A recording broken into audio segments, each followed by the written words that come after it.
My father, former President Wahid, once said, "God needs no defending, for He is the Almighty. The ones that need defending instead are God's creatures from the horrible acts of His other creatures." That saying was more than evident 20 years ago, when we witnessed the cruelty of God's creatures against one another carried out in His name, in the form of bomb attacks, second biggest attacks after 9/11 that happened in Bali, taking the lives of 202 innocent people. 88 of them were Australians.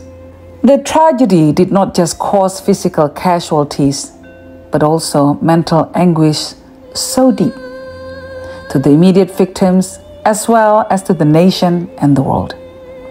For many people, life was never the same after Bali bombing. The economy suffered. Social fabric was threatened. Our philosophy of Bhinneka Tunggal Ika was questioned. Our belief on the peaceful nature of religions was betrayed. As a Muslim, the teachings of Islam that I've been taught all my life, that dictates all life as sacred, was brutally maimed. 20 years ago, people were killed and were wounded, physically, mentally, socially, economically, nationally, and globally. But today, we gather here to show that we can rise up again. The 200,000 more jobs lost as the aftermath of the bombing were recovered. The $500 million lost were recouped before COVID caused another hit in the economy. And the people's sense of solidarity is even stronger than before. Indonesians stood side by side with our Balinese brothers, unbowed in our relentless efforts to fight terrorism. We refuse to have our philosophy of unity and diversity being torn apart. We refuse to have our peaceful religions being hijacked. We refuse to have our way of life of peaceful coexistence being taken away. Together with other nations, we stand hand in hand in our pursuit of a just and peaceful world where people are safe, prosperous, and happy. Nothing can take away the tragedy of what happened. But there had been things that had happened since that tragic event that had been good. And it's important to recognize what's been achieved. Cooperations between many institutions of the world, especially between the Indonesian police and the AFP, has never been stronger.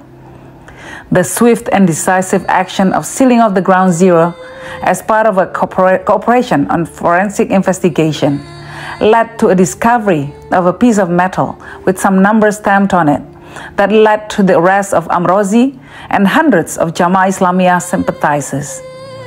The decision to create Densus 88 had led to the arrest of thousands of people affiliated with terror networks. Many had gone through open trials and sentences. Densus 88 is now being recognized as one of the most successful counter-terror detachments in the world. The hard work of Densus 88 meant that many subsequent attacks were disrupted or detected, or at the very least reduced in scale.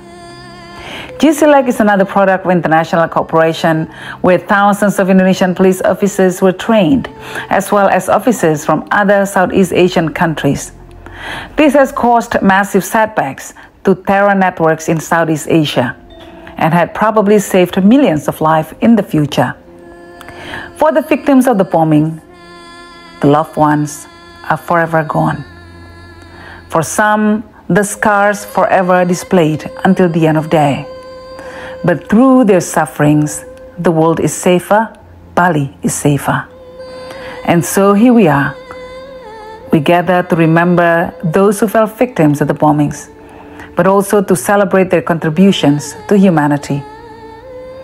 We gather here to renew our commitment to continue fighting terrorism, to preserve the dignity of mankind, and to celebrate life. And most of all, to show that the ultimate way to defend God is to protect all of His creations. Thank you.